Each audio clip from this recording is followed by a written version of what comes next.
while its leaders refused to acknowledge that reality. Crossfire Hurricane was a textbook example of government weaponization. The FBI's investigation was built on the fake Steele dossier, which was funded by the Democratic National Committee and Clinton campaign, who worked with foreign operatives. My investigative work exposed that the FBI actually knew the dossier was false information and was likely a part of a Russian disinformation campaign. Even with the knowledge of such dossier defects and political infections, the Justice Department sought FISA warrant renewals and took other actions. After directing my oversight staff to investigate Justice Department's mishandlings of the matter, the Justice Department retaliated in issuing a subpoena for my own staff's phone records. That's right, challenging my constitutional rights of doing my oversight duties. Well, what's next? Then a few Democratic colleagues pressured the FBI Foreign Influence Task Force to supposedly brief me and Senator Johnson related to our Biden family investigation. On August the 20th, Senator Johnson and I had that infamous briefing from the FBI. Later, this FBI's briefing contents were leaked to the media, even though the FBI promised confidentiality. That leak falsely labeled our oversight work as, you guessed it, Russian disinformation. To this day, over 4 years later, the intelligence community and the FBI refused to provide us the intelligence basis for that briefing. The title of this Wall Street Journal's article sums it up, quote, "The FBI's dubious briefing. Did the Bureau set 2 U.S. GOP senators up at the behest of Democrats?" Question mark, end of quote. So, I know, as other people on this committee and in and out of Congress know, what government weaponization is. And then we get to Special Counsel Jack Smith and his lawfare operation. It involved an unprecedented FBI raid on Trump's house, including agents that even searched the former First Lady's clothing drawers. Hillary Clinton and Joe Biden certainly did not receive the same treatment by government regarding their records. Indeed, as my oversight exposed, the FBI amazingly agreed to destroy laptop records and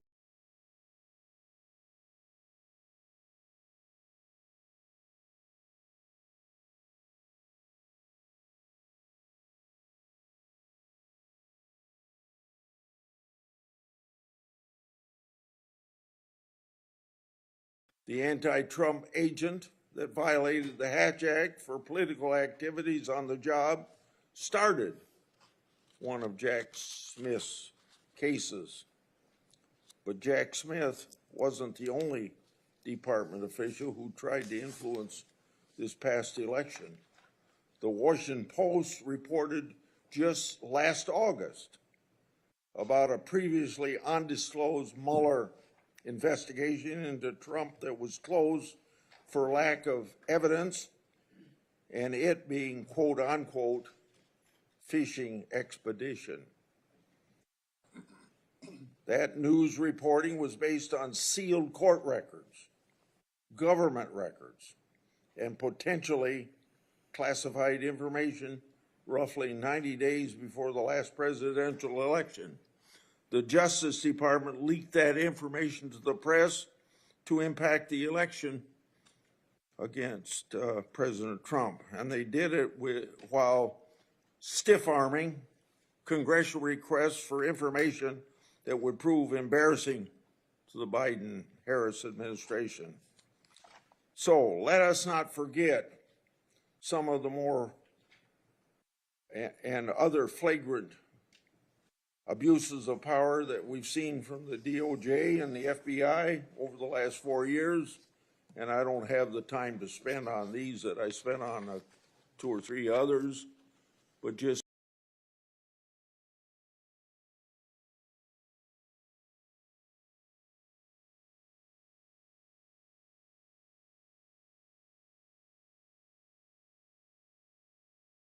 Catholics could be domestic terrorism threats, claiming that these individuals adhere to, quote, anti-Semitic, anti-immigration, anti-LGBT, and white supremacy ideology, end of quote. The FBI opened dozens of investigations into parents who voiced their concerns at school board meetings regarding curriculum choices and COVID-19 mandates. The FBI applied undue pressure to social media platforms to censor so-called misinformation, downgrading or removing flagged social media posts and removing users. These are only a few particularly egregious examples of rot infesting the Department of Justice. The impact of this political infection in our once storied law enforcement institutions is catastrophic. By every metric, the Biden-Harris Justice Department conduct has failed to live up to our country's ideals. So, Ms. Bondi, should you be confirmed, the actions you take to change the department's course must be for accountability so that the conduct I just described never happens again. The only way to accomplish this is through transparency for the Congress and the American people. Now to my friend, Ranking Member Durbin. Thank you, Senator Grassley. I appreciate your commitment to the Judiciary Committee's longstanding bipartisan practices for vetting presidential nominees. That was in doubt several weeks ago, but I spoke to Senator Grassley and he assured me that he's still personally committed, as I am, to maintaining these practices which we've established over the years. Our process is rigorous, and it shows how seriously members on both sides of the aisle take our constitutional responsibility of advice and consent. Ms. Bondi, thanks for coming to my office last week to discuss your nomination. The importance of the Attorney General to our justice system cannot be overstated. As our nation's chief law enforcement officer, the Attorney General oversees the Department of Justice, which is responsible for protecting the civil rights of Americans, economic freedom and opportunity, public safety, and of course, national security. In short, the Attorney General has real impact on America's everyday life. It is critical that any nominee for this position be committed first and foremost to the Constitution and the American people, not any president or political agenda. But President Trump claims he has, quote, an absolute right to do what he wants with the Justice Department. And that's how he conducted his first term. He interfered with the criminal cases of his friends and allies and successfully pressured DOJ to investigate his rivals. He even tried to use the Justice Department to overturn the results of the 2020 presidential election. The president-elect made it clear that he values one thing above all else, and he said it over and over again: loyalty. Speaking about Attorney General Sessions, Donald Trump said, quote, "The only reason I gave him the job is because I felt loyalty. He was an original supporter." But when then Attorney General Sessions did the right thing and recused himself from the Mueller investigation, Trump said he should never have nominated him, and he fired him. Trump then nominated Bill Barr to succeed Sessions. Barr successfully auditioned for the job in an unsolicited memo to DOJ that sharply criticized the Mueller investigation. Once confirmed, Barr misrepresented and blocked the release of the report, intervened in multiple criminal cases of Trump's political allies, and spread falsehoods about election fraud. But in December of 2020, when Bill Barr finally announced there was no evidence of widespread voter fraud that would change the outcome of the election, Trump dismissed him, fired his second attorney general. This time around, President-elect Trump has vowed not just to use the Justice Department to advance his political interests, but also to seek, quote, retribution against, quote, the enemy within. He has repeatedly threatened to arrest, prosecute, jail, and otherwise punish those he considers his enemies. This includes reporters, prosecutors, judges, poll workers, military officials, and even his own former political appointees. Even before taking office, Trump has forced out his own FBI director that he appointed, Chris Wray, and he's trying to replace Wray with Kash Patel. That he should never have nominated him, and he fired him. Trump then nominated Bill Barr to succeed Sessions. Barr successfully auditioned for the job in an unsolicited memo to DOJ that sharply criticized the Mueller investigation. Once confirmed, Barr misrepresented and blocked the release of the report, intervened in multiple criminal cases of Trump's political allies, and spread falsehoods about election fraud. But in December of 2020, when Bill Barr finally announced there was no evidence of widespread voter fraud that would change the outcome of the election, Trump dismissed him, fired his second attorney general. This time around, President-elect Trump has vowed not just to use the Justice Department to advance his political interests, but also to seek, quote, retribution against, quote, the enemy within. He has repeatedly threatened to arrest, prosecute, jail, and otherwise punish those he considers his enemies. This includes reporters, prosecutors, judges, poll workers, military officials, and even his own former political appointees. Even before taking office, Trump has forced out his own FBI director that he appointed, Chris Wray, and he's trying to replace Wray with Kash Patel, whose main qualification to be FBI director seems to be his loyalty to Donald Trump. Patel has even compiled an enemies list of, quote, government gangsters to target that even includes former Trump appointees like Director Wray, Attorney General Barr, and Defense Secretary Esper. Trump's approach is a stark contrast with the bipartisan view born out of the post-Nixon era that the Justice Department should serve the interest of the American people, not any one president. For those who need a reminder, Richard Nixon ordered department officials to fire Archibald Cox, the special prosecutor investigating Watergate. Two of those officials, Elliot Richardson and William Ruckelshaus, resigned rather than carry out Richard Nixon's orders. When this committee considered the appointment of Loretta Lynch to be President Obama's Attorney General, a Republican member of the committee emphasized, and I quote, "What we need from our next Attorney General more than anything else is independence." That same member, who now still serves on the committee, said, and I quote, "The job is not to be the president's wingman. The job is to represent all Americans. The Attorney General must be willing to stand up to the president and say no when the office demands it." When Attorney General nominee Merrick Garland came before this committee, another one of my Republican colleagues still serving told Garland, and I quote, "My sole criterion for voting for your confirmation is your pledge to make sure that politics does not affect your job as Attorney General." So the view that the Justice Department must be insulated from political influence should not be weaponized against political rivals has historically been bipartisan, certainly on this committee. At this crucial moment in history, that view, not Mr. Trump's view, must prevail. Ms. Bondi, you have many years of experience in law enforcement, including nearly a decade of service as Attorney General in one of the largest states of the nation. But I need to know that you would tell the president no if you're asked to do something that is wrong, illegal, or unconstitutional. Ms. Bondi, you are one of 4 Trump personal lawyers that he has already selected for top positions in the Department of Justice. You joined Mr. Trump in working to overturn the 2020 election. You've repeatedly described investigations of Mr.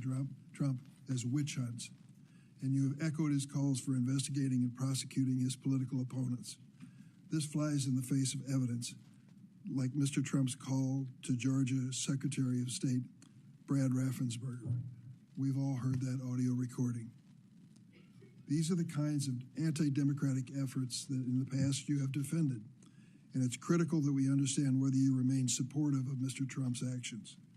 I also have questions whether you will focus on the needs of the American people rather than wealthy special interest.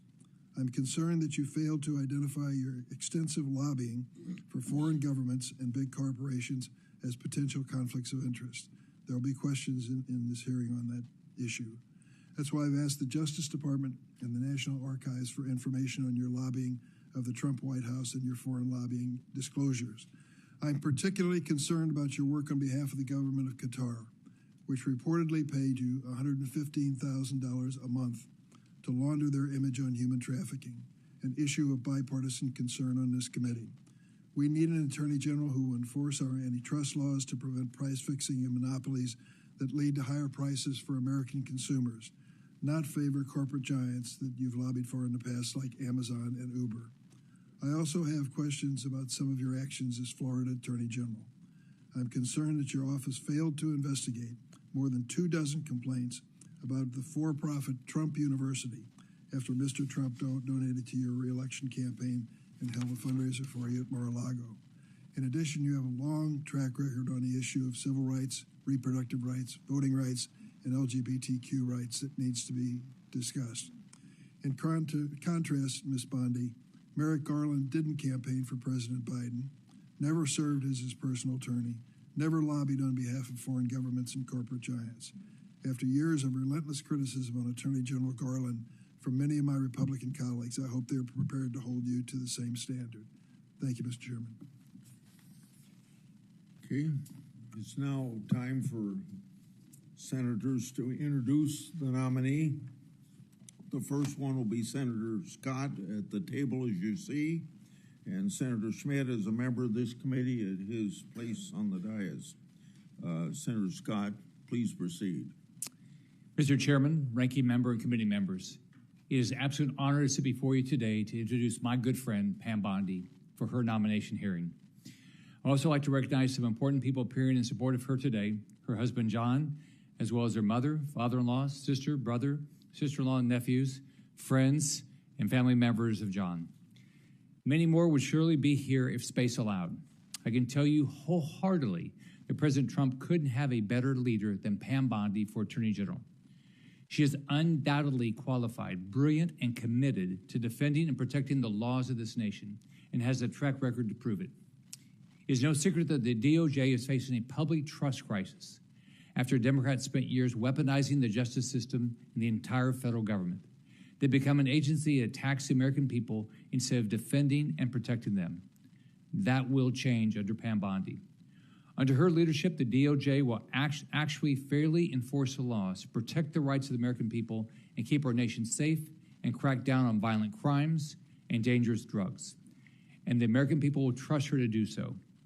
I know that well because I worked alongside Pam Bondi for 8 years when I was governor of Florida, and she was Florida's elected Attorney General, working to improve the lives of Floridians to make Florida the best state in the nation to live, work, and raise a family. Pam was an incredible partner, working to keep Florida safe and uphold the laws of our state, ensuring crime is aggressively pursued by law enforcement and prosecutors. President Trump has made clear that one of his top priorities is to reverse the rising rates of crime, and specifically violent crime, that have plagued our communities over the past 4 years. Pam Bondi is uniquely equipped to advance this priority as U.S. Attorney General because she has a proven track record of success in achieving dramatic reductions in crime and violent crime during her time as Florida's Attorney General. From 2010, the year before she took office, to 2018, the last year she was in office, together, Florida experienced a remarkable 26% drop in overall crime, including a 19.6% drop in violent crime and a 27.4% drop in property crime. These aren't just numbers. These are tens of thousands of lives saved and communities improved and made safer and families and businesses protected. As Florida's Attorney General, Pam Bondi also spearheaded other life-saving initiatives like tackling the opioid epidemic and fighting human trafficking. Her achievements are too many for me to list in this short introduction. As U.S. Attorney General, Pam Bondi will restore law and order to the nation. She'll put Americans' interests first and make the nation a better and safer place. I urge every single member of this committee to support my friend Pam Bondi, and I look forward to voting for her confirmation soon on the Senate floor and help her get to work for the American people. Thank you, Chairman.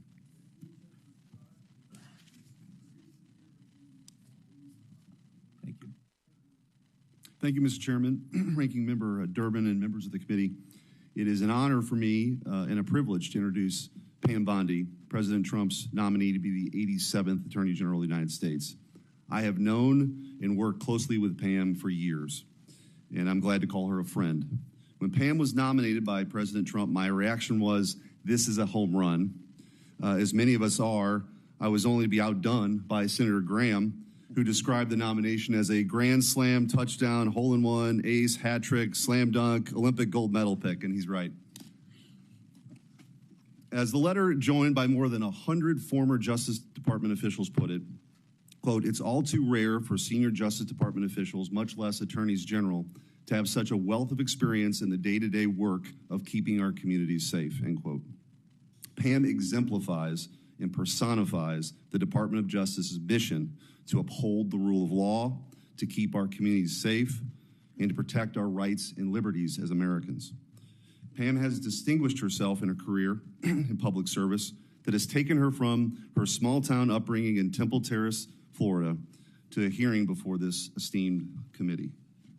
After attending the University of Florida and Stetson University College of Law, she started her career as a local prosecutor in Hillsborough County, Florida. As a local prosecutor for nearly 2 decades, Pam kept her community safe, prosecuting violent criminals, drug dealers, those who had threatened the local community, and those who stood in opposition to the rule of law. Pam's fellow Floridians then elected her to serve as Florida's Attorney General, where she was the first woman in state history elected to that office. As a former state Attorney General myself, I can vouch for the deep experience that Pam Bondi has developed from serving in that role.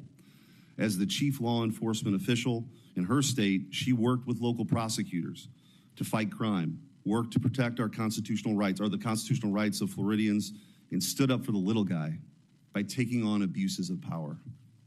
As Florida's Attorney General, she worked tirelessly to combat the opioid crisis, fighting pill mills, and helping to combat the widespread misuse and trafficking of deadly drugs, including fentanyl, which have devastated families and communities all across our country.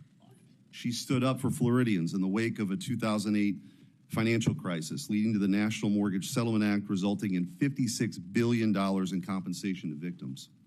And after the Deepwater Horizon oil spill, Pam was there and stood up for Floridians by getting $2 billion from the companies responsible.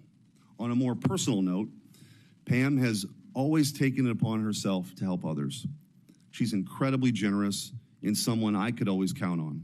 She's truthful, she's tough, and she's a born leader. She has charted her own course with the rare combination of backbone and heart. The next Attorney General of the United States must restore trust by reversing the weaponization we've seen the last 4 years and refocusing that department to its core mission, administering justice. The next Attorney General must prevent violent crime, keep our communities safe, and safeguard the God-given rights that each American has protected in our Constitution. I can think of no one more up to that task than Pam Bondi, a career prosecutor and widely respected Attorney General with the prudence, fortitude, and temperance for this incredibly important job. Mr. Chairman, it is truly an honor for me to introduce Pam Bondi to this committee and to our country here today and speak on her behalf, and it's my hope that her nomination will be swiftly confirmed. Thank you, Senator Schmidt. Now, Ms. Bondi, would you please come forward, and before you're seated, I'd like to administer oath. Would you please raise your right hand and answer this question? Do you swear that the testimony you're about to give to this committee will be the truth, the whole truth, and nothing but the truth, so help you God? Please be seated and move ahead with your opening statement.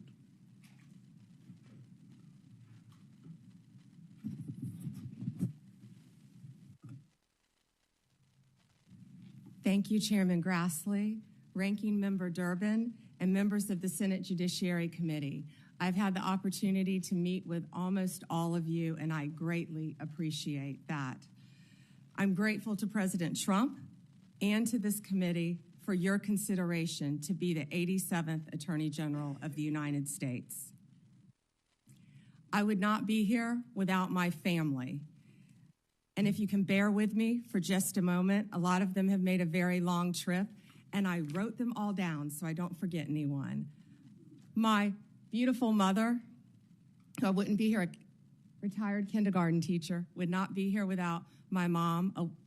As of a week ago, it was 12 years since we lost my dad to leukemia. Feels like 12 days. My amazing husband, John, and his two incredible girls, Collins and Finley. Collins is a senior at University of Florida, and I think all of you on this committee will be very happy to know Finley is in cybersecurity. There's a third who is traveling abroad. I wish she could be here.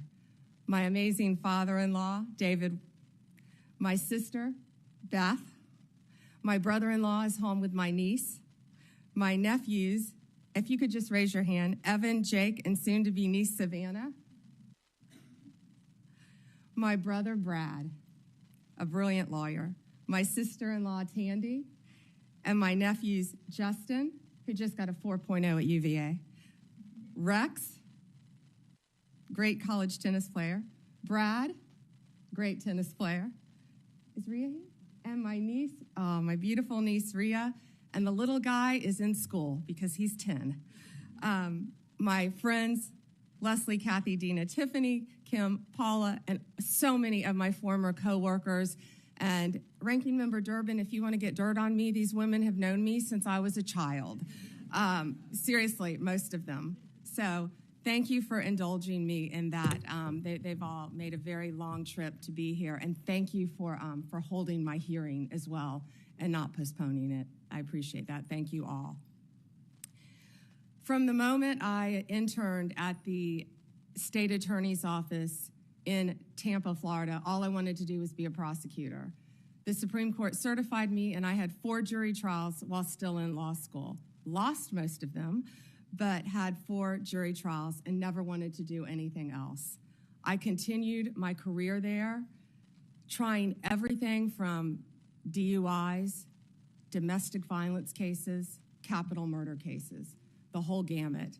I became a lead trial attorney in courtroom every day, trying career criminals, was deputy chief of a division, and then ultimately was felony bureau chief, and eventually left to become Florida's 37th Attorney General for the state of Florida. Nothing has impacted my career more than my experience as a state prosecutor, because I got to know and still keep in touch with many victims and their families from when I was a prosecutor. Upon becoming Attorney General in 2011, I proudly served for 2 terms. I was term limited. I would probably still be there right now had I not been kicked out of office by term limits. I loved being Attorney General. I did my best to keep Florida safe, to continue to stand up for victims of crime, and to fight the opioid crisis and the drug crisis that was not only facing Florida, but this entire country. Out of the top 100, this is one of the things I'm the most proud of, oxycodone dispensers in the entire country, I believe it was 98 of them, 90 or 98 of them, lived in Florida. We fought for tough legislation. Kids were dropping dead every day. We fought for tough legislation, and after that legislation, none of those opioid dealers, doctors, practiced in Florida. We fought to eliminate human trafficking by raising awareness and prevention and talking to parents and talking to children.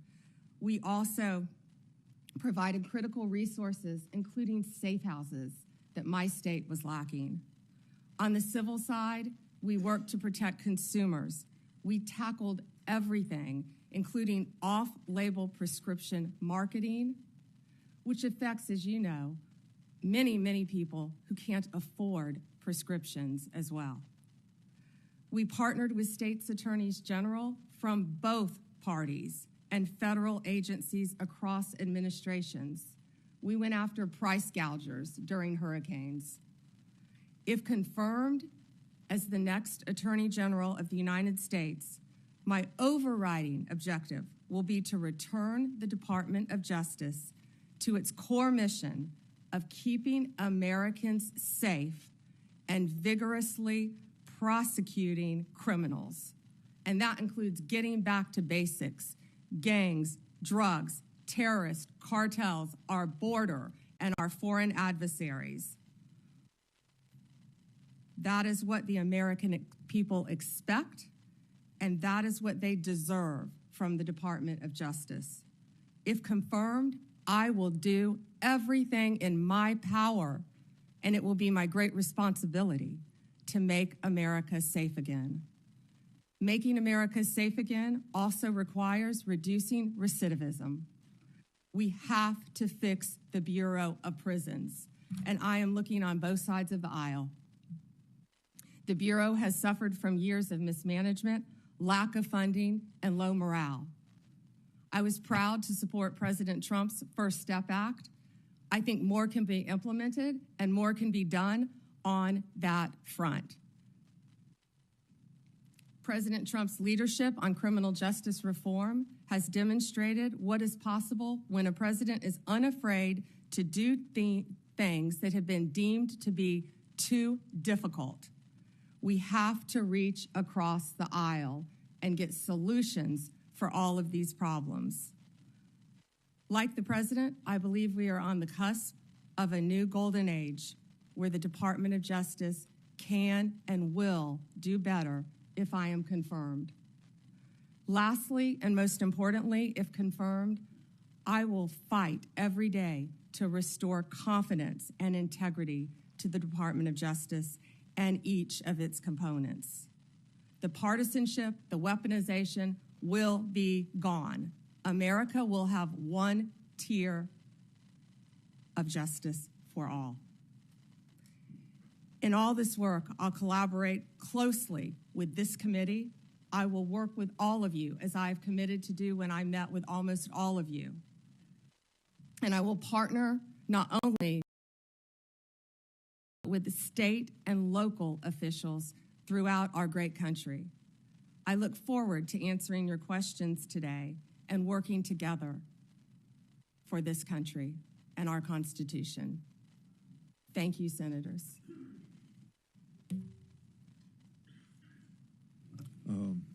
I will ask first questions, and Senator Durbin, and then I'll call on the Democrat people the way that Senator Durbin would say so on their arrival or here by seniority, in the same way that on the House side. And I'll make sure that I don't abuse the 7 minutes. I want you to have your attention on this binder that I put up here. It gets to a key factor of each senator's role in oversight. It contains 144 oversight letters that I sent to the Biden-Harris Justice Department and its component agencies, with many of those letters in there to the FBI. Adding letters to the Inspector General, that would be about 165 letters. So I've sent more letters since you've been in my office before Christmas. Should you be confirmed, 144 letters will be your responsibility. The responses I have received so far fall in two categories. First, they weren't answered at all. Second, I received a response, but it didn't fully respond. Said another way, the Justice Department merely sent me words on a piece of paper. So, should you be confirmed, you'll have an obligation to respond even to the minority and consider a letter from them, even if my signature's not on it, as they want information. Will you commit to responding to my oversight requests as well as the requests of other members of the committee? Chairman, either I or my top staff will personally review the letters and do everything we can to respond to you. Your tenure as Florida Attorney General was impressive. You fought against pill mills, human trafficking. You eliminated a backlog of rape test kits in state labs. You fought against organized retail theft, and you were known to stand for law and order.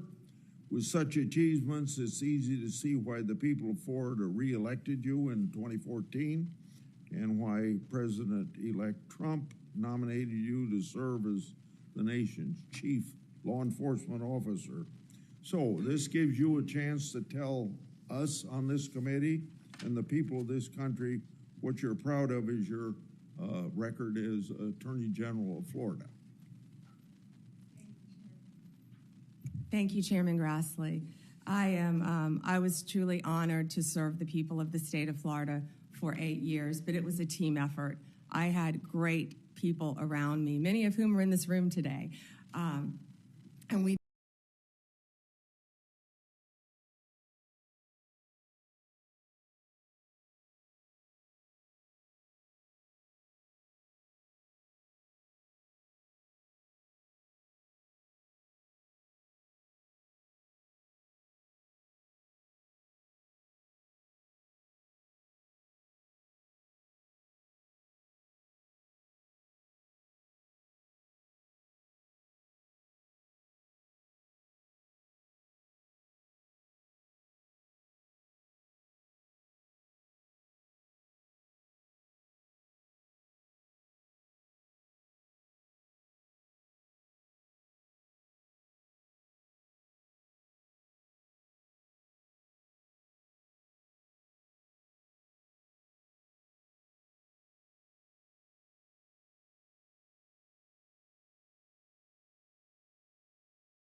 I want you to know that Attorney General Garland calls me once a year. He called me yesterday to tell me the success of the False Claims Act. Since 1986, when I got it passed and President Reagan signed it, it's brought in $78 billion as of yesterday, his report, $2.9 billion for the year of 2024. Most of that's because of patriotic whistleblowers who found the fraud and brought the cases forward at their own risk. The Supreme Court has long upheld the law's constitutionality, but I want you to know, in your view, is the False Claims Act constitutional? Before you answer that, one time in the 1990s, one of the attorney generals said it wasn't constitutional, and when that same person by the name of Barr was back 5 years ago to be Attorney General, he said it was constitutional. So if confirmed, will you commit? Well, answer that first question. Do you think it's constitutional? Would you defend the constitutionality of it? I would defend the constitutionality, of course, of the False Claims Act, Senator. Last question. If confirmed, would you commit to continuing DOJ's defense of the constitutionality of it? And will you assure the entire staff and funding levels to properly support and prosecute false claim cases?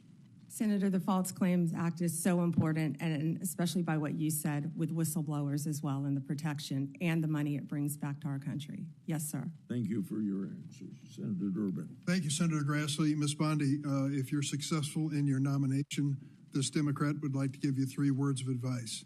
Answer Grassley's letters. You'll never hear the end of it if you don't.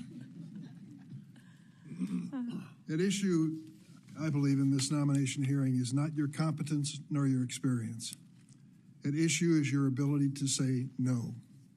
More than any other cabinet official, the Attorney General has to be prepared to put the Constitution first and even tell the President of the United States you're wrong. The political danger and personal costs of such a decision are well documented. You have only to ask former Attorney General Jeff Sessions and Bill Barr, whom Donald Trump sacked for lack of loyalty. And so I have 3 basic questions I'd like to ask you. Most Americans believe that central to the peaceful transition of power in a democracy is the acceptance of the results of an election. To my knowledge, Donald Trump has never acknowledged the legal results of the 2020 election. Are you prepared to say today under oath without reservation that Donald Trump lost the presidential contest to Joe Biden in 2020? Ranking Member Durbin, President Biden is the President of the United States. He was duly sworn in, and he is the President of the United States. There was a peaceful transition of power. President Trump left office and was overwhelmingly elected in 2024. Do you have any doubts that Joe Biden had the majority of votes, electoral votes, necessary to be elected president in 2020? You know, Senator, all I can tell you as a prosecutor is firsthand experience. And I accept the results. I accept, of course, that Joe Biden is president of the United States. But what I can tell you is what I saw firsthand when I went to Pennsylvania as an advocate for the campaign. I was an advocate for the campaign, and I was on the ground in Pennsylvania, and I saw many things there. But do I accept the results? Of course I do. Do I agree with what happened? And I saw so much. You know, no one from either side of the aisle should want there to be any issues with election integrity in our country. We should all want our elections to be free and fair, and the rules and the laws to be followed. I think that question deserved a yes or no, and I think the length of your answer is an indication that you weren't prepared to answer yes. Have you heard the recording of President Trump on January 2nd, 2021, when he urged the Secretary of State of Georgia to, quote, find 11,780 votes and declare him the winner of that state?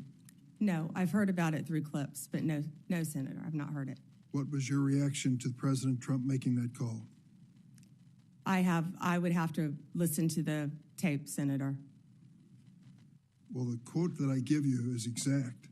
He said to the Georgia Secretary of State, find 11,780 votes. Do you have the entire context of that call? I feel like it was much longer than that and may have been taken out of context. It was an hour long. Right. And you can certainly listen to it. I hope you will. Every American should. As a former prosecutor, are you not concerned that the President of the United States called a state election official and asked him to find enough votes to change the results of the election? Senator, I have not listened to the hour-long conversation, but it's my understanding that is not what he asked him to do. You need to listen to it. Let me ask a third question. Do you believe that the January 6 rioters who've been convicted of violent assaults on police officers should be pardoned? Senator, if confirmed as Attorney General of the United States, the pardons, of course, fall under the president. But if asked to look at those cases, I will look at each case and advise on a case-by-case basis, just as I did my entire career as a prosecutor. You also advise the president on pardons. That's part of your responsibility as Attorney General. And so I'm asking you, do you believe that those who've been convicted of the January 6th riot, violent assaults on our police officers, should be pardoned? That's a simple question. So, Senator, I have not seen any of those files, of course. If confirmed and if asked to advise the president, I will look at each and every file. But let me be very clear in speaking to you. I condemn any violence on a law enforcement officer in this country. Let me ask you about your work as a lobbyist for Ballard Partners. You did not list your current position as a partner at the lobbying firm, nor the work you've done for your Ballard Partner clients, such as lobbying for the country of Qatar for $115,000 a month, and for corporate giants Amazon and Uber when you were asked about conflicts of interest. Why do you believe your work as a lobbyist does not constitute potential conflicts of interest? Well, Senator, first, that was the amount my firm received. I believe multiple people represented the country of Qatar within my firm. My role, and I am very proud of the work that I did, it was a short time and I wish it had been longer for Qatar, was anti-human trafficking efforts leading into the World Cup, which is something I'd like to talk about later too. I was registered as FARA along with many members of my firm. That was the sole portion of my representation for Qatar. Now, if there are any conflicts with anyone I represented in private practice, I would consult with the career ethics officials within the department and make the appropriate decision. I would also like to point out to you, I don't believe that I would be the first Attorney General who has represented and advocated for businesses in their past. Of course not. The question is whether you will recuse yourself from any case involving your Ballard clients. One of those clients was the GEO Group, was it not? GEO, yes. A private prison company you lobbied for. It manages correctional institutions and detention facilities. The GEO Group has faced criticism for safety violations, inadequate health care, and poor management. The U.S. Immigration and Customs Enforcement is GEO's largest source of revenue. Under the Trump administration, GEO stands to earn hundreds of millions of dollars by detaining immigrants if there is this mass deportation. Would you sense any conflict of interest if you're asked to judge the performance of this government contractor?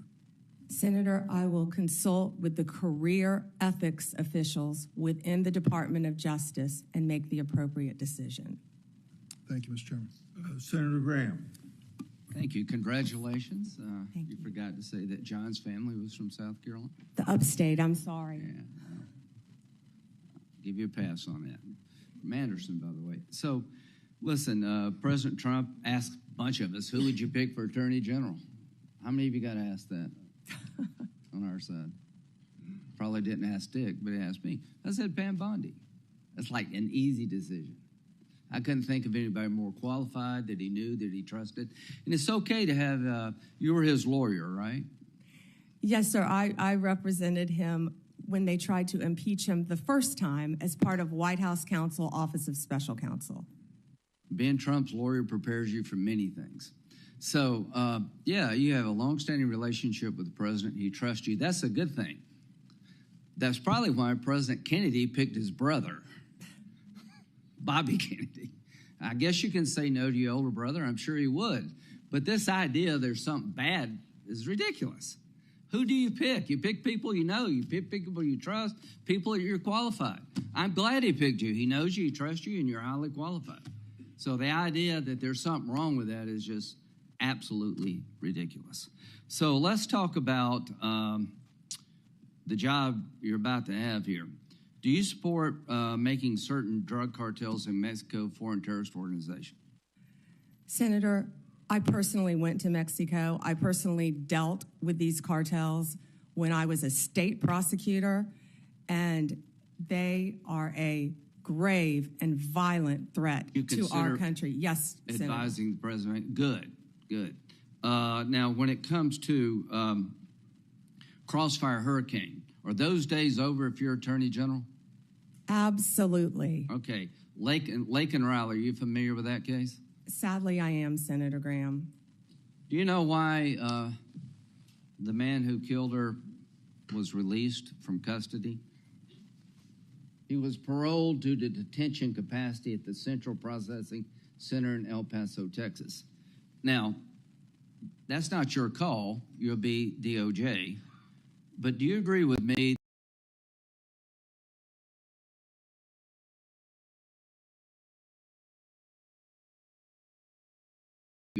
would authorize parole based on lack of capacity? Are you familiar with that statute? Yes, sir, and that's frightening. Yeah, well, it is frightening. Are you going to fix it? I am going to do everything in my power to fix it if confirmed as Attorney You're General. going to advise President Trump we need more beds. Tom Homan's the guy that's going to do this, but would you as Attorney General say we need more bed space so Lake and Riley never happens again? Senator, my job, if confirmed as Attorney General, will be to keep America safe. Do you think we need more detention space? And that includes having enough space for violent criminals, for people that should not be in this country who have committed violent crimes. And Lake and Riley is one of many. Yeah, but 41,000 beds in this country to detain people. We got like millions of people here illegally. We let this dude go because we didn't have any place to put him. I hope those days are over. And if, Tom, you're listening out there, I hope you'll create enough detention space to make sure we don't find this dilemma ever again. Do you think we're at war? And if so, who with? Oh, Senator, we're at war on so many fronts. Are we at war with ISIS? Of course we're at war with ISIS. They're at war with us. Do you agree with that? Absolutely, Senator. Do you think since our withdrawal from Afghanistan, threats to our homeland have gone up from ISIS? Yes. Okay, March 7th, 2024, General Corella. I assess ISIS-K retains the capability and will to attack the U.S. and Western interests abroad in as little as 6 months with little or no warning. That's March of 2024. General McKenzie, ISIS-K has a strong desire to attack the United States after it began to grow in Afghanistan following U.S. exit in August 2021. He also stated the threat to ISIS-K from ISIS-K is growing. Major General Quantock, the U.S. remains target number one for ISIS-K. Do you agree with that? Senator, I don't have my security clearance, but from everything I've read and heard, ISIS is one of the greatest threats. Okay, well, when you get your security clearance, you're going to find out these people are coming after us and they want to kill us. So I would like to have a strategy to deal with the ISIS threat that's beyond just the law enforcement model. Does that make sense to you, that we should use every tool in the toolbox? Senator, that includes wrapping in our state and local officials, too, and better cooperation throughout our country and our world. I totally agree. Do you support reauthorizing FISA in 2025? Senator, I believe 702 is up in 2026. Okay, I'm sorry, I believe it's 2026, and we will closely be looking at that. FISA is a very important tool. Do you agree that the 702 provides important intel gathering capability to protect our nation? Extremely important. Okay. So, Pam, you're about to step into a job that's one of the most important jobs in any democracy. Let's go back to pardons. If I'm a lawyer for somebody in jail, would you promise to listen to the application and read it before you made a decision? Yes. Okay. No matter who you are. Good. That's the way it works. People want to bargain with you up here. Will you do this? Will you do that? All I ask you to do is call it as you see it, hire good, competent people, and give the president the best legal advice you can, run the Department of Justice in a manner that other people would want to join it one day. Growing up, I had a fondness for the FBI. I watched the show, I think it's every Sunday, wanted to be an FBI agent. Right now, the FBI needs an image overhaul.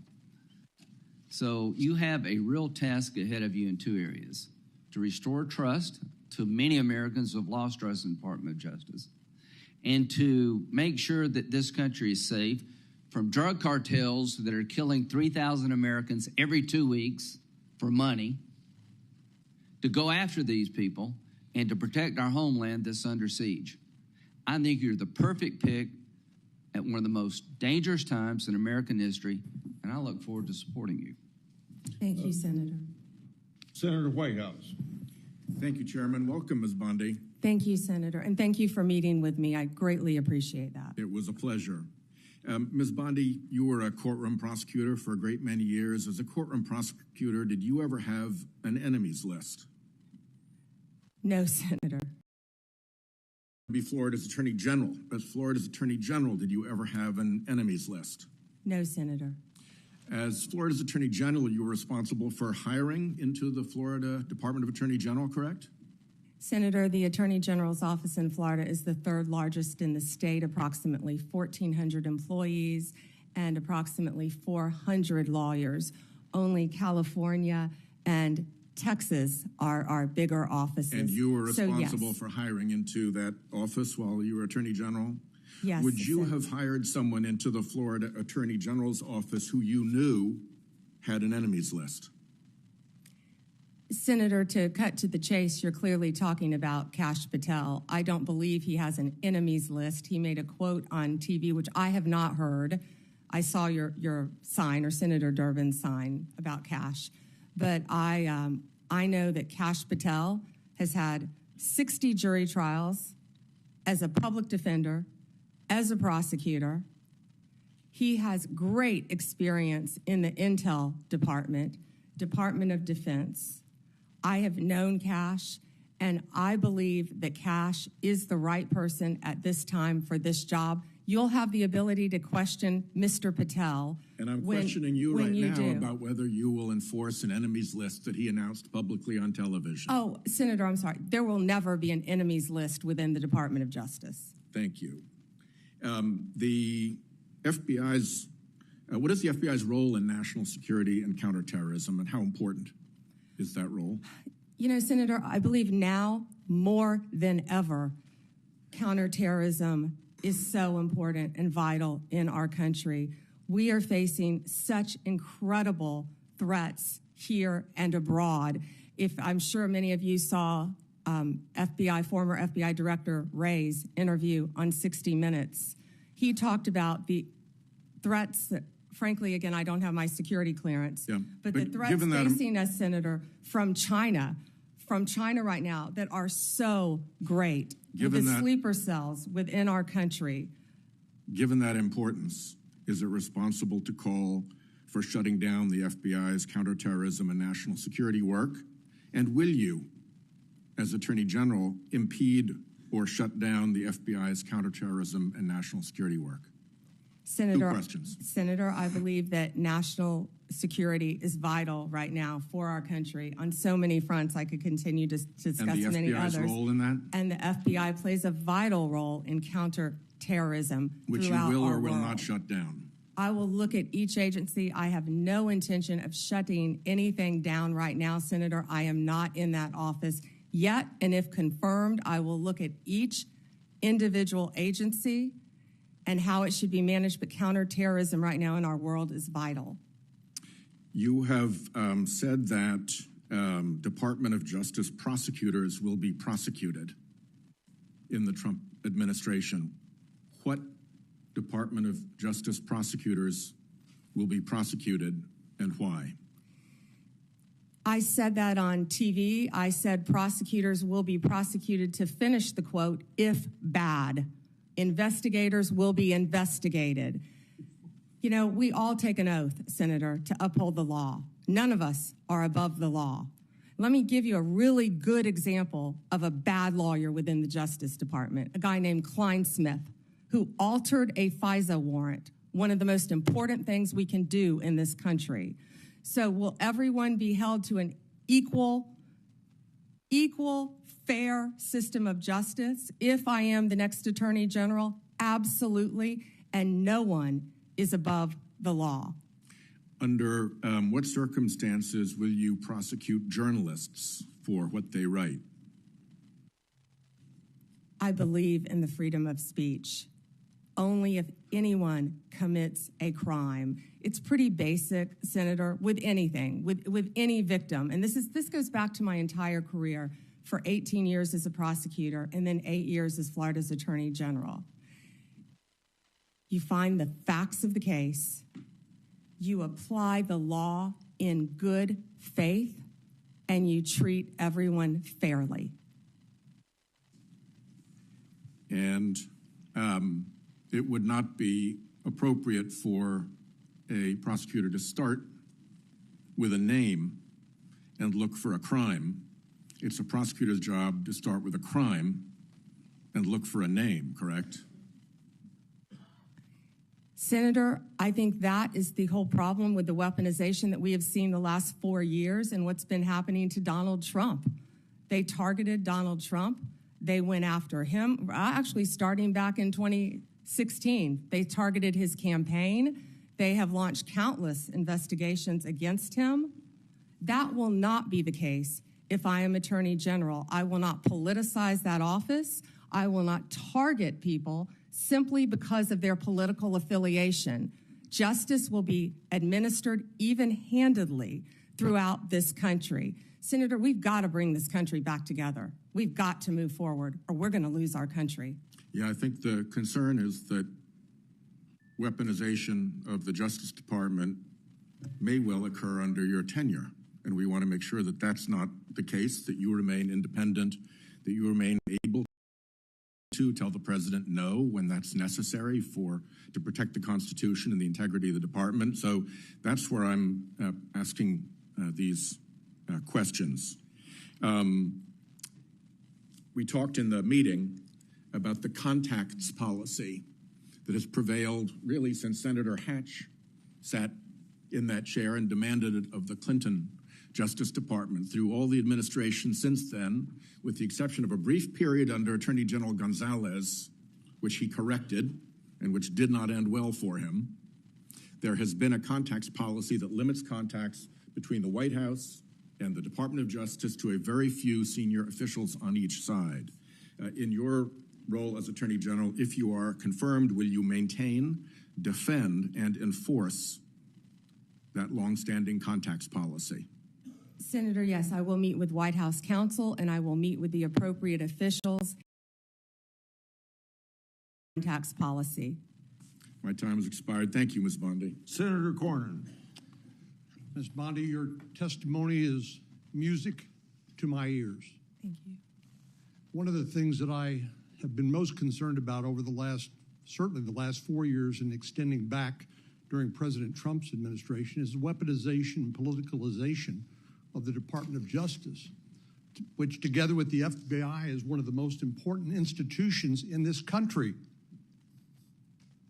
If people don't trust that their elected officials will faithfully enforce the law or administer equal justice under the law, they've lost faith in America. And that disturbs me greatly, and I know it does you too, based on what you said. So I'm delighted to hear you say what you have said, but I want to talk about some specific topics. Time is short. First, the border. I believe President Biden and Vice President Harris had presided over one of the biggest humanitarian and public safety disasters in American history.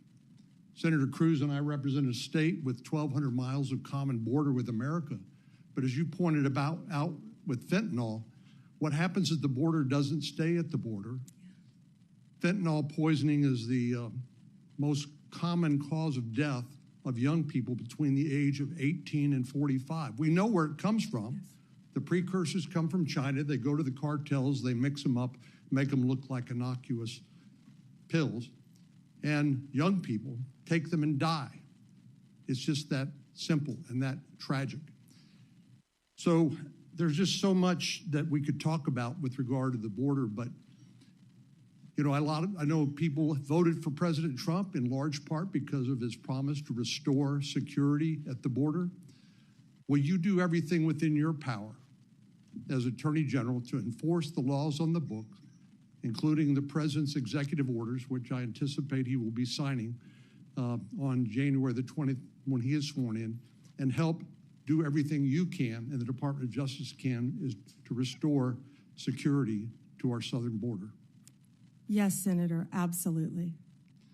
One example is, of course, if you come here to the from anywhere in the country and you show up at the border under the Biden and Harris administration policies, you'll simply be released into the interior of the country, either to await a trial date, which may never occur due to the enormous backlog, or you will simply be paroled. And I know parole has a special connotation in the criminal law, but in this context, as you know, it's designed to be administered on a case-by-case basis. Yet President Biden and Vice President Harris had granted parole, that is, released people into the United States on a categorical basis, or anybody who shows up, or because they don't have the detention facilities to keep them. So do you believe Lake and Riley would be alive today if President Biden and Vice President Harris had enforced the law and secured the border? Senator, he should not have been in our country, and then Lake and Riley would have been alive. And I don't think it's just Lake and Riley. There are so many victims throughout our country. Not only that, we're all familiar with the violent gangs who are coming into our country, walking into our country freely through the open border. The cartels, the gangs, Venezuela's let people out of their prisons. It's been reported. I don't have the security clearance yet to see what's happening, but I know, we all know, there are criminals throughout our country, and it is my commitment to you on both sides of the aisle that I will do everything in my power with the agencies that fall under me if I am confirmed to make America safe again. We have to do that, Senator. Well, many of us, of course, see classified information on the Intelligence Committee or just generally in our duties as a senator. And so you're not going to feel any better about the blinking lights, the danger that Director Wray has talked about. In my closing moments here, I want to revisit an issue that is of particular importance. 60% of the President's daily brief, which is the intelligence brief that the Director of National Intelligence comes from Section 702 of the Foreign Intelligence Surveillance Act. I've called this the most important law that most people have never heard of. I know you have, and you're familiar with it, but I want to ask you a few questions about that. It's been called the crown jewel of U.S. intelligence. And of course, it cannot be legally used to spy on American citizens. And if it is, it ought to be prosecuted to the fullest extent of the law. I know you would agree with that. But there have been some, as you know, and as you pointed out to Senator Graham, we have a temporary extension of the existing authorization for the use of the intelligence community to target foreign threats to our national security that expires in 2026. And I'd like you just to confirm here on the record that you will enforce that law and you can support the law as it is written. Senator, I haven't read the entire 702 in front of you, but I will commit to reading that and doing everything I can to keep America safe again. Of course you will. So Director Ratliff, who's going to be, I'm going to go to his hearing on for CIA director. Of course, he was confirmed as Director of National Intelligence. Some have argued that in order to query or look at lawfully collected FISA 702 product, that you need to get a warrant requirement in order to show probable cause that a crime, including espionage, perhaps has been committed. But Director Ratliff has written that a warrant requirement may not achieve its intended objectives and could hinder national security efforts. Do you share Director Ratliff's concerns? I would read his memo, and I will speak to you after I read his memo, Senator. Well, we need to have I hope you and I can continue this conversation after this, because I think there's a lot of misinformation with regard to how Section 702 works. I'm happen to be one of the members of the Senate Intelligence Committee. We read that product on a regular basis, and it is not used to spy on American people. I think what's fundamentally missing is a lack of trust in the intelligence community, including the FBI, which I'm hoping you and Mr. Patel can restore. Thank you. Thank you. Senator Klobuchar. Thank you. Thank you, Mr. Chair. We had a good meeting this week. Thank you for that. And I appreciated your priorities on human trafficking that you mentioned today, that work, as well as fentanyl and some of your other prosecution experience. We had some similar backgrounds in doing that. And I want to talk about, first of all, the U.S. Attorney's Office in Minnesota, one of the premier offices in the country. This office has been instrumental in combating violent crime, dismantling street gangs, taking fentanyl off our streets, enforcing civil rights laws after George Floyd's murder, ensuring victims of fraud get justice. Do you agree that it should be a priority to support U.S. attorneys, frontline prosecutors, and case agents who work hard every single day on our streets? Senator, I think that is one of the most important things in our country right now, and there are so many good men and women within the Justice Department throughout our country, as well as all the law enforcement agencies. Yes, they work very hard, and they will be supported. I'm concerned about some of the proposals that could put cuts in the COPS program, burn JAG programs. I know you're familiar with those. Senator Murkowski and I lead the COPS reauthorization bill.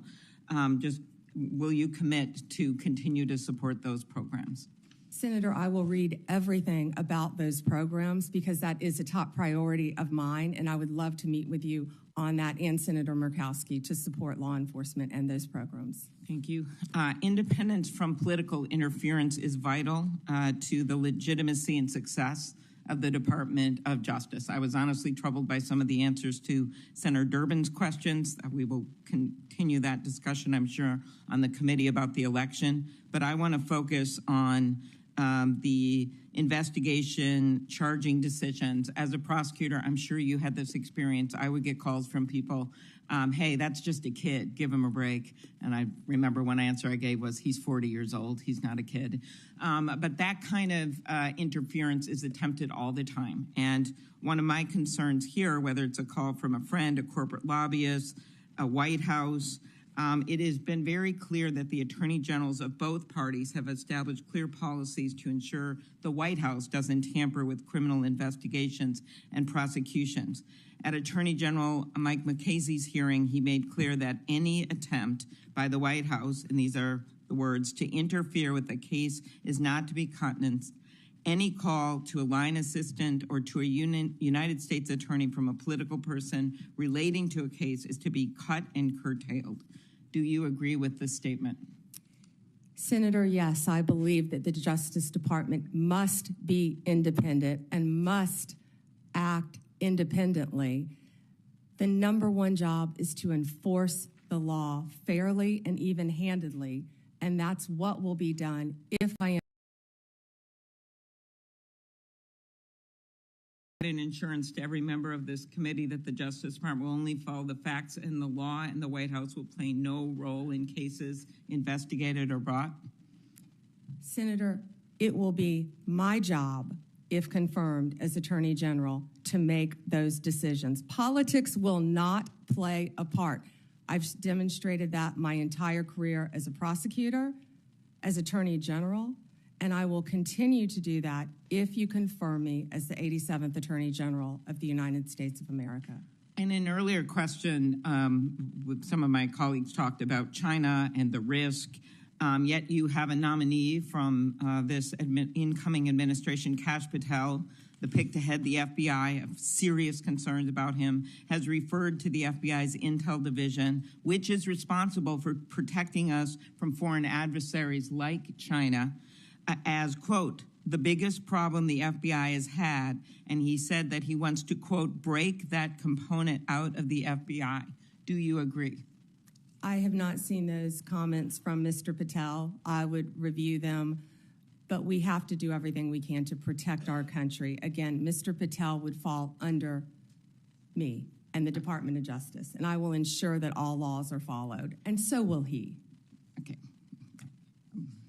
There are many decisions made by the FBI director, having seen a number of them do their work, that can be made. While I agree you would be the boss of Kash Patel, I'm not sure that you would be able to intervene with every decision or position that he had or know what he's doing. So let's continue. Do you agree it is a duty of the Justice Department to defend the laws Congress passes? And will you commit to do even when the president may disagree with an act campaigned against its passage or called for its repeal? President Reagan's AG, William French Smith, said the department policy was the department has the duty to defend an act of Congress whenever a reasonable argument can be made in its support. So I'm specifically referring to the 2022 law that I long led that we passed to empower Medicare to negotiate drug prices, major savings for seniors. Will you commit to defend the law against the lawsuits from Big Pharma?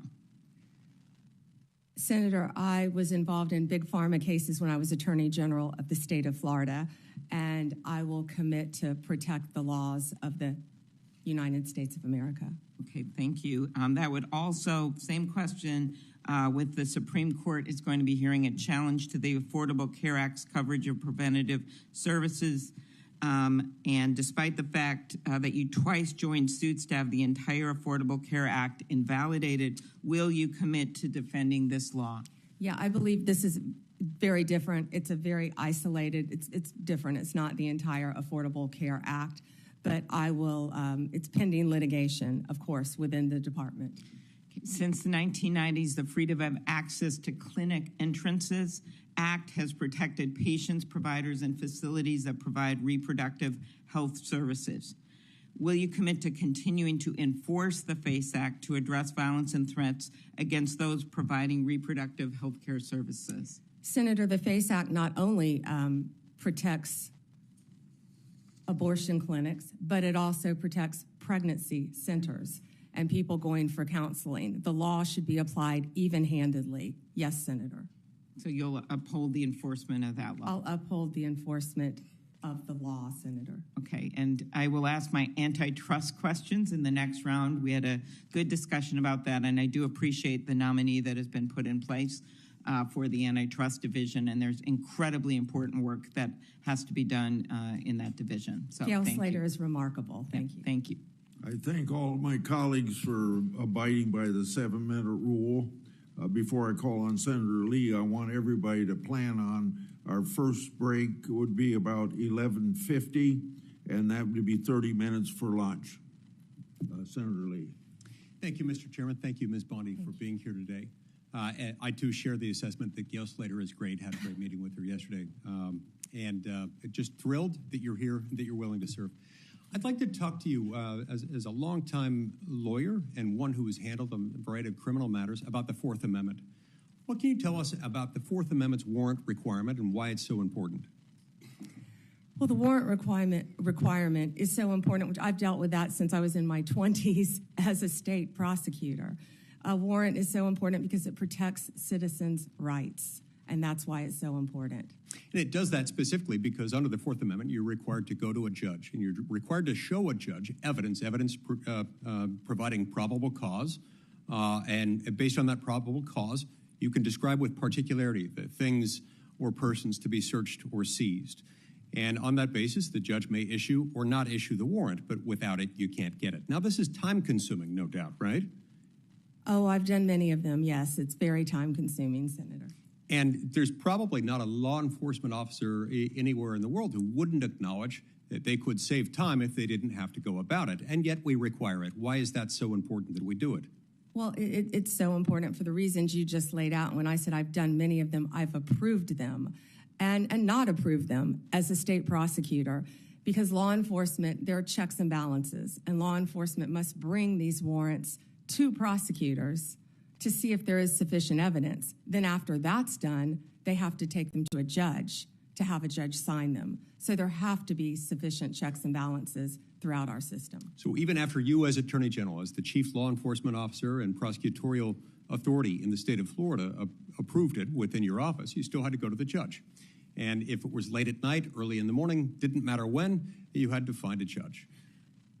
All hours of the night. That was more when I was a state prosecutor. As Attorney General, the Office of the Statewide Prosecutor, Nick Cox, would have done that many, many times at all hours throughout the night and woken up many, many judges throughout the state of Florida. Is there an exception to the warrant requirement that exists anytime it would be inconvenient for prosecutors or anytime national security might be involved? I'm not certain about national security, but absolutely no for a state prosecutor. Right. Yeah. There's no exception. There's no catch-all exception that just says this is important or it would be inconvenient for the prosecutor, and with good reason. Right. We've learned through sad experience over many hundreds of years, not only in our own country but also in that of our mother country, what happens when you don't have this in the loop. So you've been asked today a little bit about Section 702 of the Foreign Intelligence Surveillance Act, also known as FISA. There are those who have repeatedly assured members of this committee, including myself, that don't worry, content of phone calls or electronic communications involving American citizens, sometimes resulting in the quote-unquote incidental collection of American citizens' private conversations.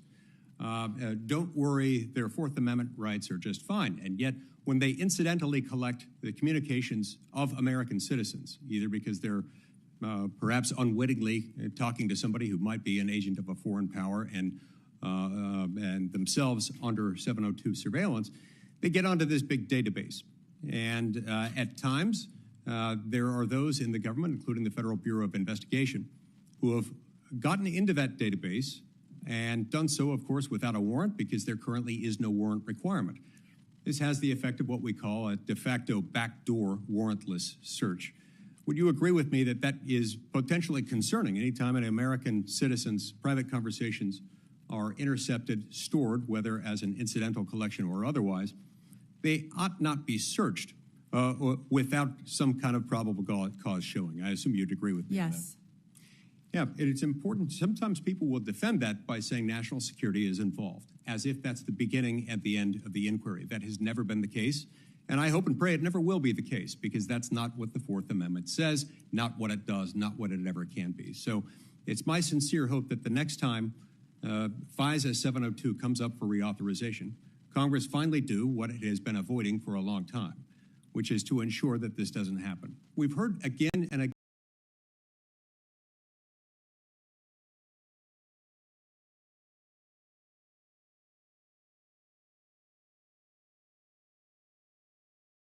don't worry, we have good people. Don't worry, we have good systems in place.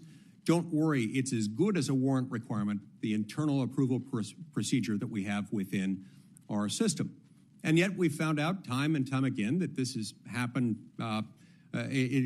by some accounts hundreds of thousands of times. These things have been accessed where searches for an American citizen's private communications that have been intercepted and stored through incidental collection have been searched without those safeguards being met, including instances where people just wanted to check on, to cite one example, whether his father was cheating on his mother, or in other instances, doing background checks on someone looking to lease an apartment that he owned and was looking to rent out. This is unacceptable, and we've got to fix it.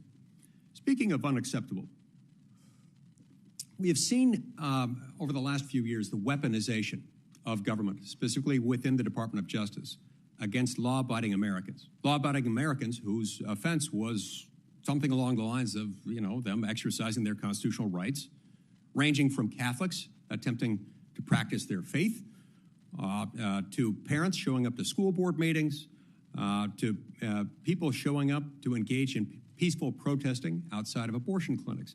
As Attorney General, how will you prevent the weaponization of the Department of Justice against Americans? And Senator, you just gave the classic example of what's been happening regarding the weaponization. Going after parents at a school board meeting has got to stop. For practicing your religion, sending informants into Catholic churches must stop. What about branding parents as domestic terrorists or trying to incarcerate one's political opponent as a sitting president of the United States? Will stop, must stop. Your Senator. It is exactly the sort of answer I was hoping and expecting to receive from you, and I look forward to doing everything I can to help get you confirmed. I've been pleased with your answers thus far. I've enjoyed knowing you, considering you a friend for many years, and look forward to the great things you will do as Attorney General of the United States. You have my emphatic support and my vote. Thank you, Senator. Senator Coons. Thank you, Mr. Chairman. Welcome, Attorney General Bondi, and to your family and supporters. Thank you for your service, and I look forward to our conversation today. I have a simple three-factor test when considering the executive branch nominees before us. Do you have the qualifications and experience to do the job, policy views to do the job in the best interest of the American people, and the character and integrity to conduct your job, and yours in particular, with the independence that the role requires? You demonstrably have the relevant experience. I understand we will not see eye to eye on some or even many policies, but we had a constructive conversation last week about our shared interest in fighting the opioid epidemic, countering human trafficking, criminal justice reform, and supporting law enforcement. But I need to know that you share a core value, ensuring the Department of Justice remains free from partisan or political influence, in particular by the White House. So I look forward to our discussion about that today. As Attorney General, if confirmed, who would be your client? My oath would be to support and defend the Constitution of the United States of America. The people of America would be my client. And it is also my job to advise the president. My client are the people of America. A simple question of constitutional interpretation. Is President-elect Trump eligible to run for another term as president in 2028? No, Senator, not unless they change the Constitution. Thank you. One of the concerns I've raised with you is safeguarding the Department of Justice's independence in the face of some promises on the campaign trail by then candidate Trump that he would use the department to target his political adversaries, or that he might interfere with prosecution. What would you do if your career DOJ prosecutors came to you with a case to prosecute, grounded in the facts and law, but the White House directs you to drop the case? Senator, if I thought that would happen, I would not be sitting here today. That will not happen, will not happen.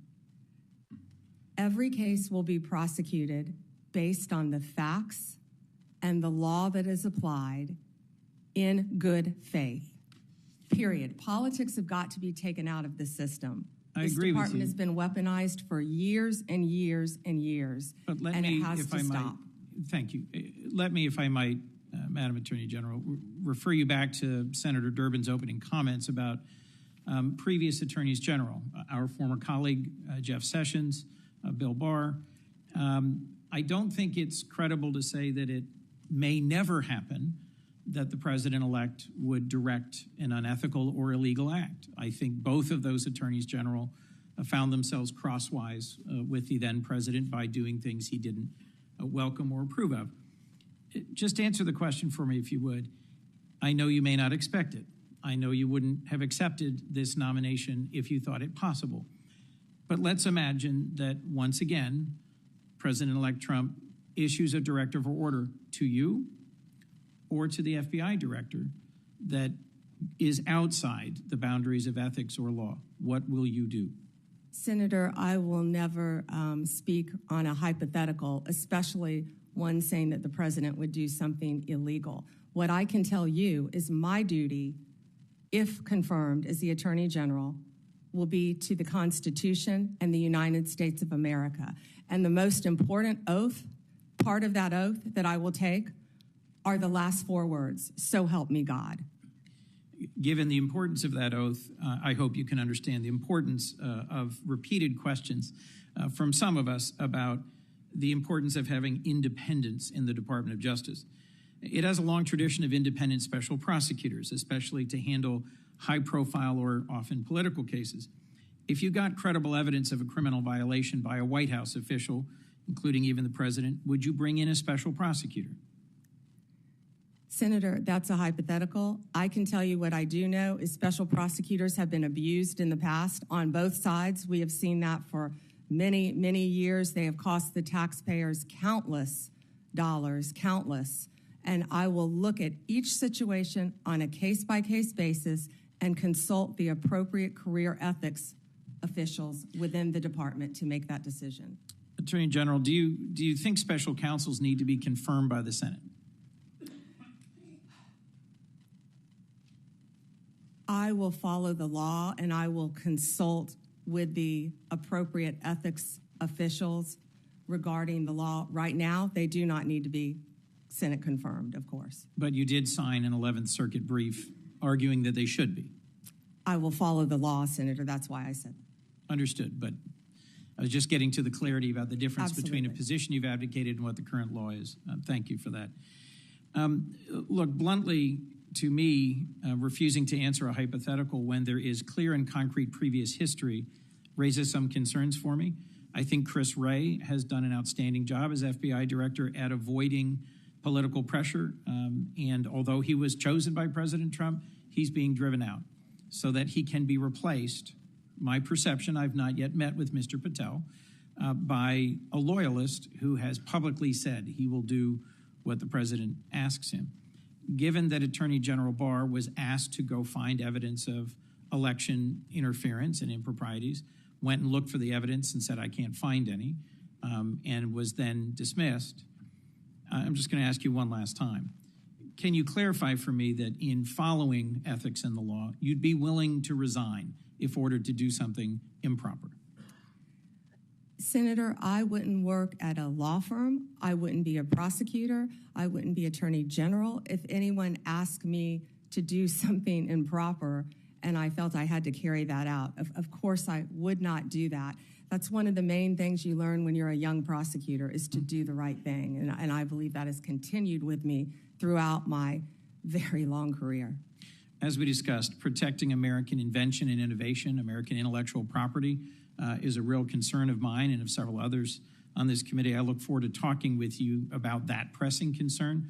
But the most important question I had for you today is whether you will be willing and able to stand up to politicization and interference in the Department of Justice. And I look forward to further clarification from you about the specifics of that.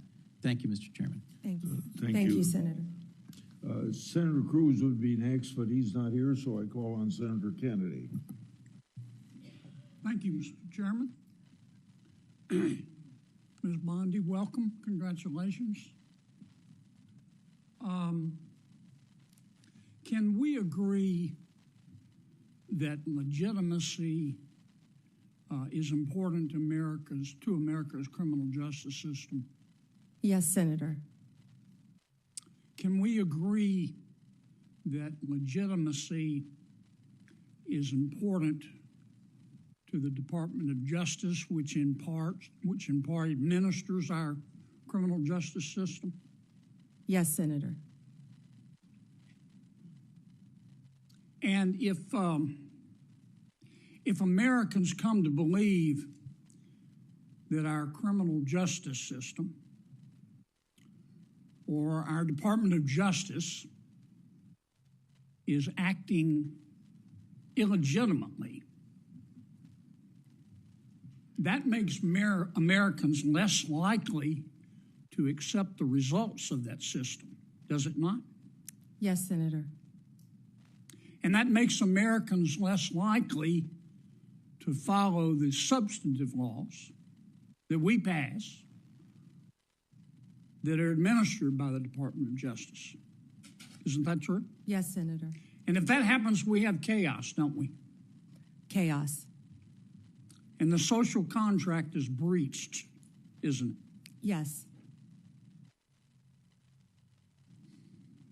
Do you remember a person by the name of Michael Avenatti? Yes. Several years ago, he was a media star here in Washington. An attorney, correct? Yes. He was a media star. And many members of our media loved him because he persistently bashed Donald Trump. And he was on TV every day. He was on CNN more than Wolf Blitzer. Do you know where Mr. Avenatti is today? I believe he's sitting in prison, Senator. He's in jail because he was a crook. And the Department of Justice helped put him there, didn't it? Yes, Senator. Do you remember a gentleman by the name of Sam Bankman-Fried? Yes, Senator. Boy genius. So smart and so powerful that he thought he could command the tides. So smart and so powerful and so rich that he would go to meetings with serious people like Bill Clinton, like Tony Blair, looking like a slob, looking like a fourth runner-up to a John Belushi lookalike contest. And he thought it was cute. Where's Mr. Bankman-Fried today? I believe he is in prison, and I believe that's from the Netflix series I saw as well. Mm-hmm. Because he's a crook. And who helped put him there? The Department of Justice, Senator. Can we agree that there's some really, really good men and women at the Department of Justice? Many, many great men and women in the Justice Department, as well, Senator, as all the law enforcement agencies that fall within the Department of Justice. They're out there risking their lives, especially the law enforcement officers, every single day. Can we agree, though, that there have been and may be today some bad people at the Department of Justice? Yes, Senator. We don't know for sure because for the last 4 years, the curtains there have been tightly drawn. But I think a minority of people there, have delegitimized America's criminal justice system. The most destabilizing act that I saw in the past 4 years, maybe in the history of the department, is when Attorney General Garland decided on the basis of dubious facts and untested legal theories to criminally prosecute a former president of the United States. And not only that, this is the special part. He decided to do it after the former president of the United States had announced that he was going to run against Attorney General Garland's boss, didn't he? Senator, are you referring to going after a political opponent? I think so. Now, this is one person's opinion. That kind of stupid takes a plan. And I say that because, number one, this is America. That had never happened before in America. That's the sort of thing that happens in a country whose Powerball jackpot is 287 chickens and a goat. It doesn't happen here. And I call it stupid because it broke the seal. It broke the seal. It normalized it. There are a lot of ambitious prosecutors in America, Democrat and Republican. And I'll bet you right now there's some prosecutor in a particular state thinking about, well, maybe I ought to file criminal charges against President Biden's inner circle for conspiring to conceal his mental decline. And that's the road we're headed down. And you've got to fix it, Counselor. You've got to fix it. And here's, in my judgment, what I would ask you to do. Find out who the bad guys are and the bad women and get rid of them. Find out who the good people are and lift them up. But do it on the basis of facts and evidence and fairness. Because the temptation of some people is going to be, they're going to tell you, look, two wrongs don't make a right, but they do make it even. Don't resist that temptation. Help us restore legitimacy to the Department of Justice. Thank you, Senator. Thank you, Mr. Chairman. Welcome, Ms. Bondi, and to your family. Thank you. Thank you for visiting with me in my office. And I have to say, I'm sympathetic always to a former attorney, having been one myself. But I am, I have to say also, really troubled, deeply disturbed by some of your responses and non-responses to the question that you've been asked today. You say the right things, that you're going to be the people's lawyer. That's what you have to say to be here. But I believe being the people's lawyer means you have to be able to say no to the President of the United States. You have to speak truth to power. You have to be able to say that Donald Trump lost the 2020 election. You dodged that question when you were asked directly by Senator Durbin. You have to be able to say that January 6th insurrectionists who committed violence shouldn't be pardoned. You have to be able to say that a nominee for the FBI director who says he has an enemy list, and that's just the beginning of what he has said in terms of politicizing, deeply weaponizing the FBI against political opponents, that he shouldn't be the FBI director. You know,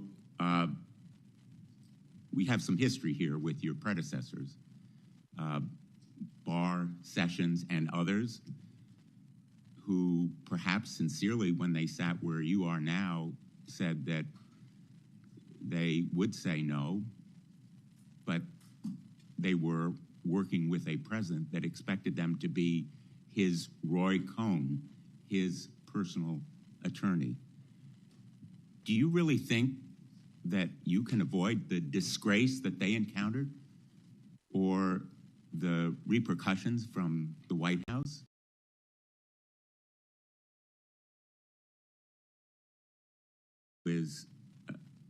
Can you say no to the President of the United States when he asks you to do something unethical or illegal? Senator, first, I need to clarify something that you said, that I have to sit up here and say these things. No, I don't. I sit up here and speak the truth. I'm not going to sit up here and say anything that I need to say to get confirmed by this body. I don't have to say anything. I will answer the questions to the best of my ability and honestly. Let me ask you, an individual who says that he is going to, quote, come after, end quote, people he alleges, quote, help Joe Biden rig the presidential elections, that he has a list of people who are part of this deep state who should be prosecuted, that he's going to close down the FBI building on his first day in office. Is that a person who appropriately should be the FBI director? Aren't those comments inappropriate? Shouldn't you disavow them and ask him to recant them? Senator, I am not familiar with all those comments. I have not discussed those comments with Mr. Patel. What I do know well, is I'm Mr. asking Patel, you for your view. Excuse me. What I do know is Mr. Patel was a career prosecutor. He was a career public defender, defending people, and he also has great experience within the intelligence community. What I can sit here and tell you is Mr. Patel, if he works with running the FBI, if he is confirmed, and if I am confirmed, he will follow the law if I am the Attorney General of the United States of America, and I don't believe he would do anything otherwise. Well, let me just submit that the response that I would have hoped to hear from you is that those comments are inappropriate and that you will ask him to disavow or recant them when he comes before this committee, because they are indeed chilling to fair enforcement and the rule of law. Let me ask you on another topic. When we met, I welcomed your support for the goals of the Kids Online Safety Act. And Senator Blackburn and I have spent a lot of time, devoted a lot of effort to the passage of the Kids Online Safety Act, which happened by an overwhelming vote of 91-3, 72 co-sponsors, including Vice President-elect Vance. I appreciated our discussion and your support for protecting kids online when we met last week. I'm hopeful that this area is one where we can work together. Can we count on your support in working together to protect kids online? Senator, absolutely, and thank you for that legislation, and Senator Blackburn. I believe in this world right now, we have to find the things we have in common, and that is certainly one of them, Senator, protecting our children from online predators. You've done so much on that front, and I thank you. I attempted to do that as well when I was Attorney General, but I am committed to working with you on anything we can do to protect our children throughout this country. When I was Attorney General, we started something called From Instant Message to Instant Nightmare, and educating parents about online predators. And that also, Senator, is one of the core functions of the FBI, the cyber unit. They sit there, these agents sit there all day long and investigate child predators. We tell parents constantly, you think Ms. you're Bondi, talking to another I child, apologize. and you're not. I'm going to interrupt you. I welcome Sure. your positive response. I have Oh, one go ahead. more question that I'm going to try to fit into Sure. this round. TikTok will be banned unless it is sold, because it has become a tool for the Chinese to collect information and do surveillance and endanger our national security. Can you commit that you will enforce that law promptly and effectively? And I ask this question because President Trump's pick for your Solicitor General in the Department of Justice went to the United States Supreme Court arguing that the ban should be delayed. Will you commit to enforce that law on your first day when you are if you are confirmed? Senator, as I discussed with you during our meeting, that is pending litigation within the Department of Justice. Well, it's pending litigation, but will you enforce that law? I can't discuss pending litigation, but I will talk to all the career prosecutors who are handling the case. Absolutely, Senator. Discuss with them. Thank you. Thank you, Mr. Chairman. Senator Dillis.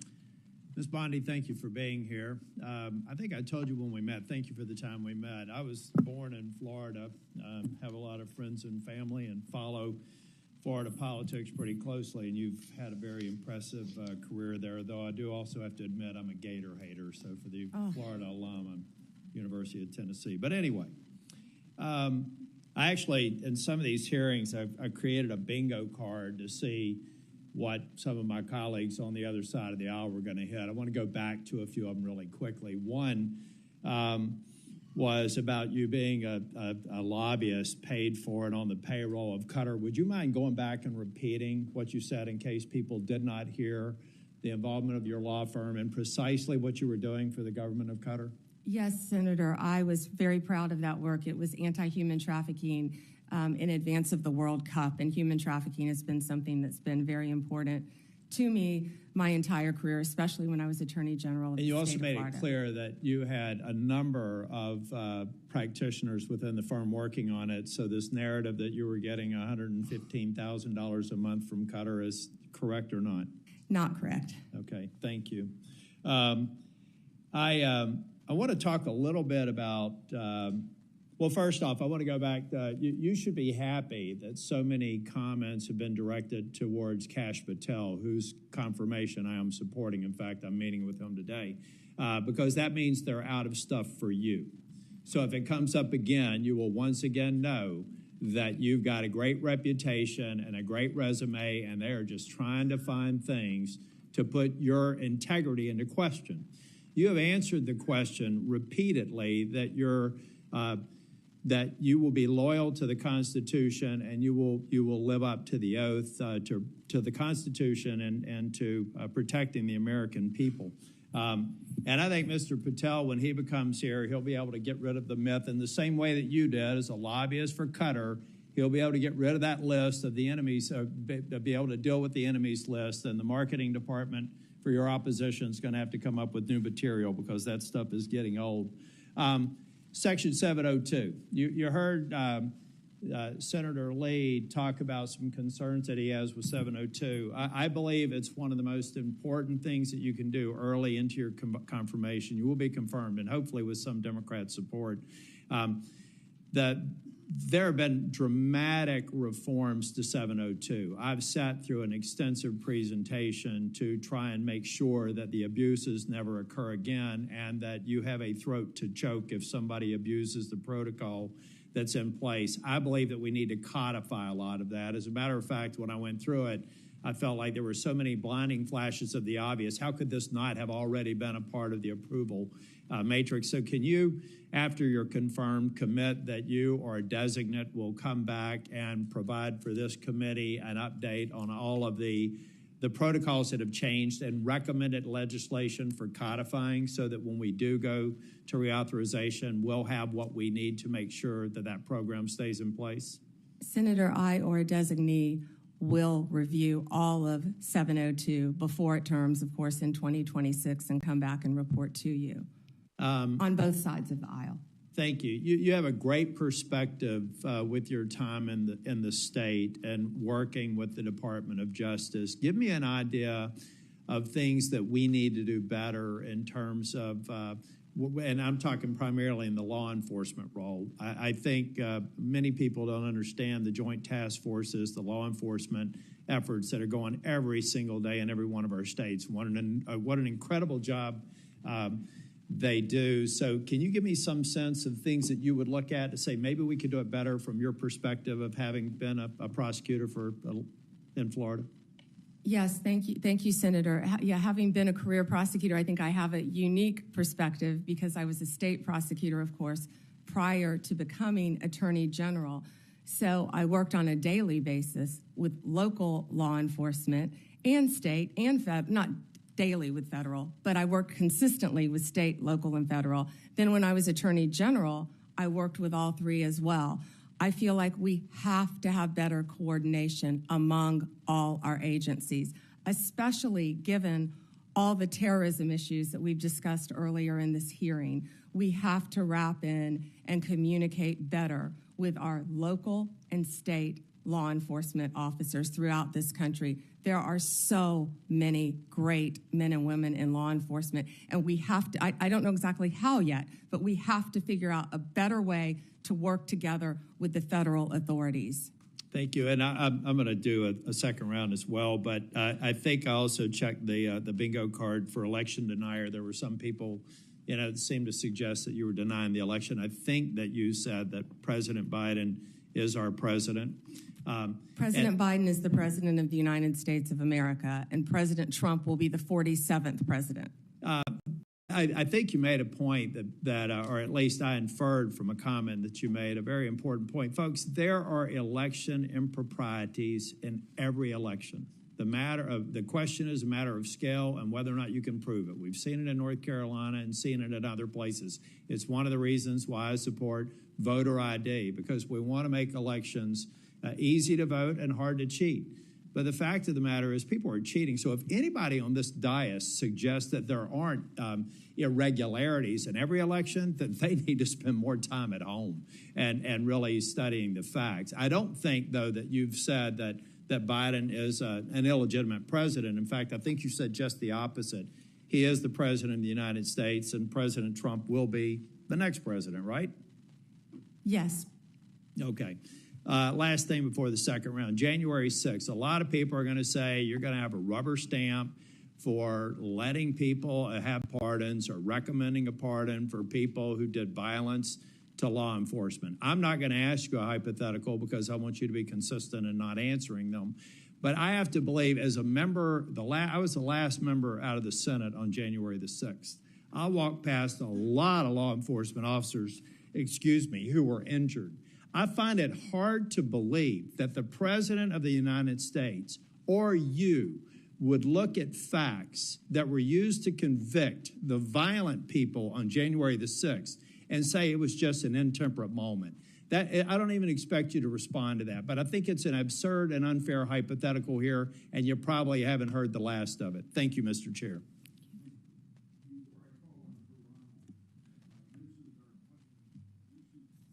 Before I call on Senator Hirano, after her and Cruz's testimony, then we'll take a lunch break, and that break will be for 30 minutes. And I can't control when my senators come back, but I expect you to be back after 30 minutes, and I'll be here. Yes, Chairman. And then I may leave the meeting to open the Senate, so whoever's on our side is acting chairman during that period of time. Senator Hirano. Thank you, Mr. Chairman. As part of my responsibility to ensure the fitness of all nominees, I ask the following two initial questions. First, since you became a legal adult, have you ever made unwanted requests for sexual favors or committed any verbal or physical harassment or assault of a sexual nature? No, Senator. Have you ever faced discipline or entered into a settlement relating to this kind of conduct? No, Senator. Ms. Bondi, I am focused on two things in my evaluation of President-elect Trump's nominees. The first is whether the nominee is qualified and experienced enough to do the job. The second is a fitness to serve, which includes putting loyalty to the Constitution over loyalty to the president. Unfortunately, in my view, many of President-elect Trump's nominees are lacking in at least one of these two requirements. Ms. Bondi, your experience as a prosecutor is the kind of thing we would expect to see in a nominee for Attorney General, but I do have questions and concerns about potential conflicts of interest, about whether you will keep DOJ's law enforcement responsibilities independent of the president's political whims, and about whether you will let facts and evidence guide your decisions. So let's start with the importance of facts, which you say is important. Ms. Bondi, we want an Attorney General who bases decisions on facts. So I want to ask you a factual question. Who won the 2020 presidential election? Joe Biden is the President of the United States. Ms. Bondi, you know that there is a difference between acknowledging it and, I can say that Donald Trump won the 2024 election. I may not like it, but I can say it. You cannot say who won the 2020 presidential election. Okay. It's disturbing that you can't give voice to that fact. Moving on to DOJ's independence from politics. Ms. Bondi, if you are confirmed as Attorney General, you will take an oath to the Constitution and not to any individual, including the President. To start, I'd like to know whether you agree with some of the statements President-elect Trump made during the election, during the campaign. First, are the felons convicted of breaking into the Capitol on January 6th hostages or patriots?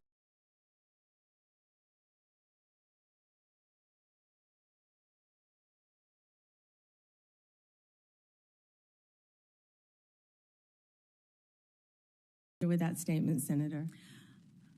I just familiarized you with that statement. Do you agree with that statement? I'm not familiar with it, Senator. Okay, no answer. He has also said illegal immigration is poisoning the blood of our nation. He said that in December 2023. Do you agree with that statement? Senator, I am not familiar with that statement, but what I can tell you is I went to the border a few months ago. I went to Yuma, Arizona, and what I saw at that border was horrific, Senator. It was horrific. Ms. Bondi, I went to a rape crisis center. That is not my question. I went to a rape crisis center. I'm not familiar with the statement, but I went to a rape crisis center. I met with Border Patrol agents. I'm sure you've been to the Ms. border Bondi, as well. So I you want to could get answer to my that. next question. So, I believe that you responded to a question from Senator Whitehouse, and let me get your response again. You said that the White House, if I'm putting words in your mouth, correct me. Oh, you said that the White House will play no role in investigative or charging decisions in the DOJ. Is that correct? Senator, what I said is that it is the Department of Justice's decision to determine what cases will be prosecuted. What role will the White House have in investigative or prosecutorial decisions of the DOJ? It is the Department of Justice's decision, Senator. So that sounds to me that you're saying that the White House will not have any kind of role. Meanwhile, though, you have an incoming president who said, I have the absolute right to do what I want to do with the Justice Department. And in fact, President-elect Trump considers the DOJ to be his law firm. I ask you this.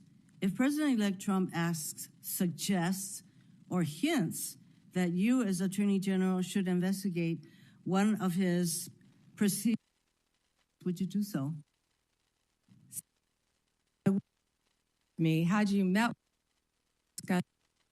gotten to now know me, and who refused or discussed is that the Attorney General to I'm very follow happy to the listen to law. your responses under oath, Ms. Bondi. So I think it's really important to us that the Attorney General be independent of the White House. And you have a president-elect who considers the AG's office his law firm.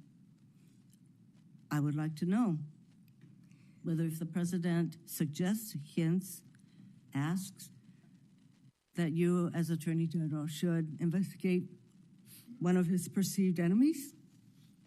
Senator, I certainly have not heard the president say that, but what I will tell you is 2/3 of Americans have lost faith in the Department of Justice. And it's statements like that, I believe, Ms. that make Bondi. people continue to lose faith. If I am confirmed as Attorney General, it will be my job Getting to on not to my only next keep question, America you're not safe, responding. but restore integrity to that department. Why don't we and that's move what on I to plan something on that doing you said? every single day as Attorney General. On August 25th, 2025, on Fox News, you said, when Republicans prosecutors will be prosecuted, once the investigators will be investigated. Ms. Bondi, is Jack Smith one of those bad prosecutors that you will prosecute as AG? Senator, you hesitated a bit when I said the bad ones. Every decision Sometimes will be badness made in the eyes of the beholder. I'm just asking whether you would consider Jack Smith, Senator, to be one of the people. How about Liz Cheney? Senator, How about Merrick Garland? I am not going to medicals. No one has been prejudged, nor will anyone be prejudged if I am these confirmed. are the kind of people, these are in fact the people that you would prosecute. Your time is up. Would you like to? My time is, Would you like to respond? Mr. Chairman, she is clearly not going to answer that question, so let me get on to. Would you like to? I do have I'd love to questions respond. for the second round. You'll have a second round. Would you like to speak before I call on Senator Cruz? No, sir. Thank you. Okay. Senator Cruz. Thank you, Mr. Chairman. General Bondi, welcome. Thank you for Thank you. your long career in public service, and thank you for your willingness to take on this incredibly important office. You know, I have to say, I don't know that there is a more important position in this new administration than the position to which you have been nominated, Attorney General of the United States. I thought the exchange just a moment ago with Senator Hirono was illustrative. She asked you how you would respond if the president asked you to target his political enemies. It's rather striking because it's not a hypothetical. It has happened over the last 4 years. And I think perhaps the most tragic legacy of the Biden-Harris administration has been the politicization and the weaponization of the United States Department of Justice. And we don't need to ask hypothetically because Joe Biden publicly mused and allowed the New York Times to report it, calling on Merrick Garland, why will he not prosecute Trump more quickly? And Merrick Garland, sadly, he sat in that chair and promised to be apolitical, and he broke that promise almost the instant he walked into the Department of Justice. If you look on the west pediment of the Supreme Court of the United States, just above the entrance, there's a simple yet profound four-word phrase, equal justice under law. We have seen over the last 4 years a Department of Justice that systematically targeted the political opponents of Joe Biden and Kamala Harris, and that systematically protected his friends and allies. And it is tragic to see the loss of confidence in the American people, in the Department of Justice, and in the FBI. I would note, I don't think there's an institution in America who has lost more respect from the American people than the FBI has in the last 4 years. That is a grotesque violation of the obligation of the Department of Justice and the FBI. So I want to start with just a very simple question. If you are confirmed as Attorney General, will you pledge to fairly and faithfully uphold the law regardless of party? So help me God. Amen. Look, and I want to be clear for folks at home. I don't want a Republican Department of Justice. I don't want a Democrat Department of Justice. I want a Department of Justice that follows the damn law. And I think the American people do too. That shouldn't be. Now, I'm grateful to President Trump for nominating you. I think on any objective level, you're clearly qualified for this position. You have been a prosecutor for decades. You have been the elected Attorney General of the state of Florida, the third largest state in America, for 8 years. Let me ask you, in terms of your practice, how many criminal cases over the course of your career have you personally handled? Handled thousands. How many of those were before a jury? Hundreds. I don't want to overstate, but hundreds. I was in a courtroom for many years. I tried 4 when I was an intern, jury trials. I think you had to try at least 20 in misdemeanor before you went to felony. Then you were in court every day, and I was also lead trial attorney for many years trying many cases. So. And how many of those cases would have been before a judge? Oh, hundreds and hundreds as well, but hundreds before a jury, I would assume. And as Attorney General of Florida, how many lawyers did you supervise roughly? Approximately 400, Senator. Now, I also want to clarify something. During the course of this hearing, several Democrat senators have referred to you as President Trump's, quote, personal lawyer. Now I don't believe that is an accurate characterization. As I understand it, you represented President Trump as a White House special advisor during his first impeachment trial. Is that correct? Within Office of White House Counsel, yes, Senator.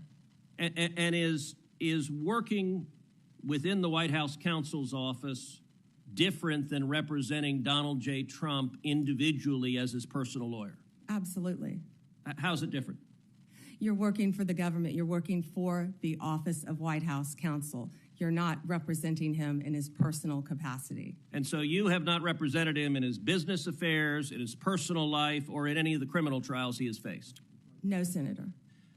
And, you know, when it comes to weaponization, it's worth noting that in more than 2 centuries of our nation's history, no president had previously been indicted, no president had previously been prosecuted until the Biden-Harris White House came along. And in the last 4 years, we've seen Donald Trump indicted and prosecuted not once, not twice, not 3 times, but 4 separate times. And 2 assassination attempts, Senator. I have to say, Javert from Les Mis would be chagrined at the efforts of Democrats to do anything possible to take him down. And I believe the real target in this was not President Trump, but it was the American people, that these prosecutions were brought because partisan prosecutors were terrified that the American people would do exactly what they did in November of 2024 and vote to reelect Donald J. Trump. By 77.3%. Million Americans, 77.3 million Americans.